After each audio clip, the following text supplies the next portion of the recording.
Assalamualaikum anak-anak. Pertama-tama mari kita panjatkan puji dan syukur atas kehadirat Allah yang Maha Kuasa.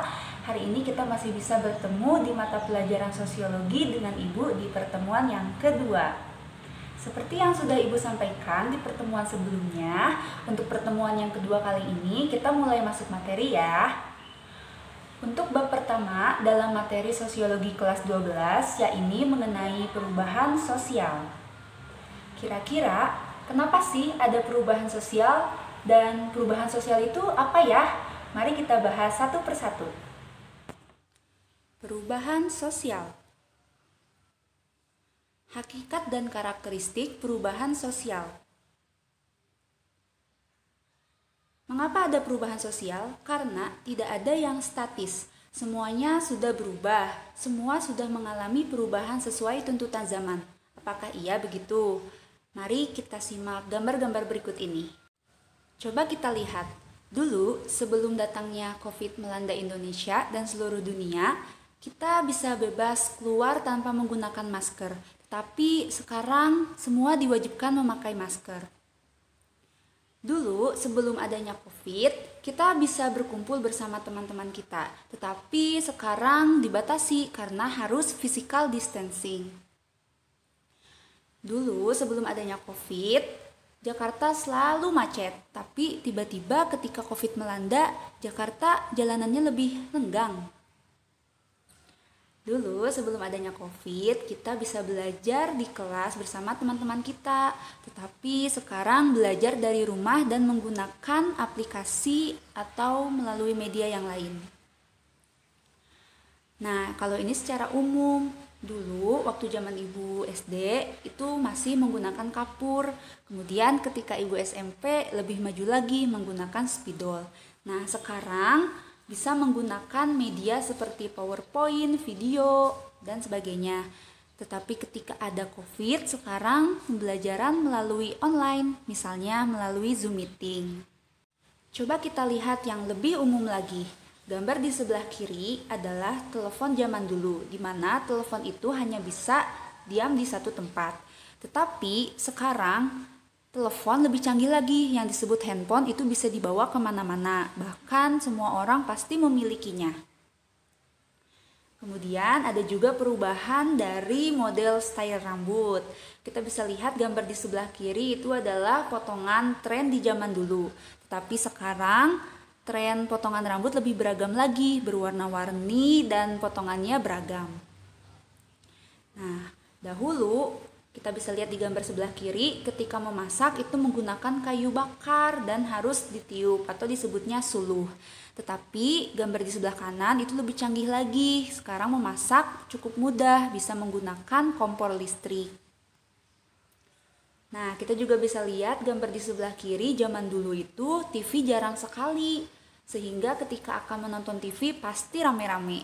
Tapi sekarang lebih canggih lagi, kita bisa pakai TV parabola atau IndiHome. Jadi kita bisa menonton channel dari luar negeri, atau kita juga bisa seolah-olah menonton bioskop di rumah. Nah, berikutnya dari alat transportasi. Kalau zaman dulu itu masih sangat tradisional, menggunakan tenaga dari hewan. Seperti gambar delman di sebelah kiri. Tetapi sekarang lebih canggih, ada pesawat terbang yang bisa melintasi antar negara, bahkan antar benua. Setelah melihat gambar tadi, terbuktikan bahwa di dunia ini tidak ada yang statis, semua mengalami perubahan sesuai tuntutan zaman. Perubahan erat kaitannya dengan masyarakat, sehingga perubahan sosial adalah berbagai perubahan yang terjadi pada suatu masyarakat. Mengapa perubahan itu erat kaitannya dengan masyarakat? Karena perubahan dimulai oleh masyarakat dan yang mengalaminya juga masyarakat. Setiap masyarakat pasti mengalami perubahan. Mengapa bisa demikian? Karena perubahan sesuai dengan sifat dasar manusia, yaitu selalu ingin mengadakan perubahan. Bahkan menurut salah seorang ahli bernama Albert O. Hirschman, manusia senantiasa mengalami kebosanan. Kenapa? Karena manusia tidak merasa puas dengan apa yang dicapainya. Juga manusia senantiasa diberi akal untuk bisa berubah, bergerak secara aktif, menjadi kreatif, inovatif, agresif, dan selalu berkembang, juga responsif terhadap perubahan. Perubahan yang terjadi di masyarakat meliputi 1. Nilai dan norma sosial. Contohnya, dulu sebelum ada COVID, kita kalau mau antri ya tinggal antri aja kan. Tapi setelah ada COVID, ketika kita akan antri, kita harus berjaga jarak. Terus dulu kalau kita mau beli tiket atau karcis, itu kan kita harus datang ke tempatnya. Tetapi sekarang kan zaman lebih canggih, kita bisa memesan secara online. Yang kedua, pola-pola perilaku. Misalnya dulu kalau sebelum ada COVID, kita datang ke rumah ya cuek-cuek aja kan, tetapi sekarang kita lebih menjaga kesehatan. Misalkan kalau kita dari luar, kita pasti cuci tangan terlebih dahulu. Yang ketiga, yaitu interaksi sosial. Dulu sebelum ada COVID kan kita bisa belajar secara bertatap muka langsung, tetapi setelah adanya COVID kita belajar secara online. Atau dulu ketika kita akan berkomunikasi dengan orang yang memiliki jarak yang jauh dengan kita, itu kan kita harus merogoh kocek lebih banyak, misalnya mengirimkan melalui pos. Tetapi sekarang kan lebih canggih, kita tinggal transfer atau kita bisa berkomunikasi melalui telepon, bahkan video call. Berikutnya, organisasi dan lembaga kemasyarakatan. Contohnya dulu anak usia dini itu kan pendidikannya benar-benar di dalam keluarga, tetapi sekarang muncul istilah daycare dan PAUD sehingga anak usia dini mulai disekolahkan tidak di dalam keluarganya tetapi di lembaga kemasyarakatan. Berikutnya adalah lapisan-lapisan masyarakat. Misalnya dulu ada seorang pejabat, tetapi karena dia korupsi, akhirnya dia menjadi seorang koruptor dan dipenjara. Yang terakhir, kekuasaan dan wewenang. Misalnya dulu sistem pemerintahan sebelum Indonesia itu kan pasti berbentuk kerajaan-kerajaan, tetapi kan sekarang sudah berubah dipimpin oleh satu pemimpin yang disebut presiden. Sampai di sini, apakah kalian sudah memahami mengenai hakikat perubahan sosial? Jika kalian masih ada yang ingin ditanyakan, kalian boleh chat langsung ke ibu ya. Berikutnya ada pandangan sosiolog tentang perubahan sosial. Nah, untuk ini kalian bisa baca sendiri ya. Kalian juga bisa screenshot atau kalian bisa cari di sumber yang lain. Nah, demikian yang bisa Ibu sampaikan dan jelaskan kepada kalian.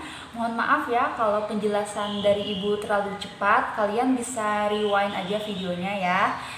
Selanjutnya kalian bisa cari tadi tentang pengertian perubahan sosial menurut para sosiolog, atau kalian bisa baca lagi dari video yang tadi yang sudah kalian screenshot. Nah, supaya kalian lebih paham lagi dan Ibu ingin melihat pemahaman kalian sudah sejauh mana mengenai hakikat perubahan sosial ini, Ibu akan memberikan satu bentuk aktivitas kepada kalian, yaitu membuat poster mengenai hakikat perubahan sosial sepemahaman kalian. Boleh secara umum, perubahannya secara umum maupun perubahan yang kalian alami selama terjadinya pandemi COVID di Indonesia ini.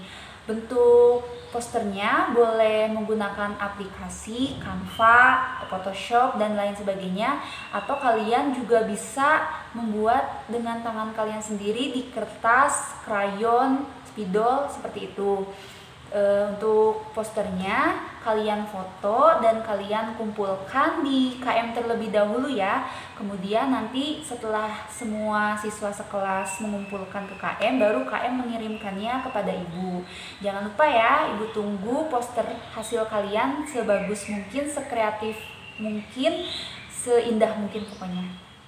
Untuk pengerjaannya, Ibu berikan batas waktu untuk pengiriman dari KM ke Ibu hari ini jam 3 sore. Untuk poster ini Ibu berikan untuk kalian nilai keterampilan yang pertama. Untuk pertemuan kali ini Ibu cukupkan sampai di sini. Jangan lupa videonya disimpan ya, jangan dihapus supaya kalau kalian lupa kalian bisa putar ulang. Terus jangan lupa literasinya ya, baca tentang pengertian perubahan sosial menurut para sosiolog. Juga kerjakan posternya ya. Untuk pertemuan selanjutnya kita akan mempelajari tentang karakteristik perubahan sosial. Dah, tetap semangat dan sampai jumpa di pertemuan selanjutnya. Assalamualaikum.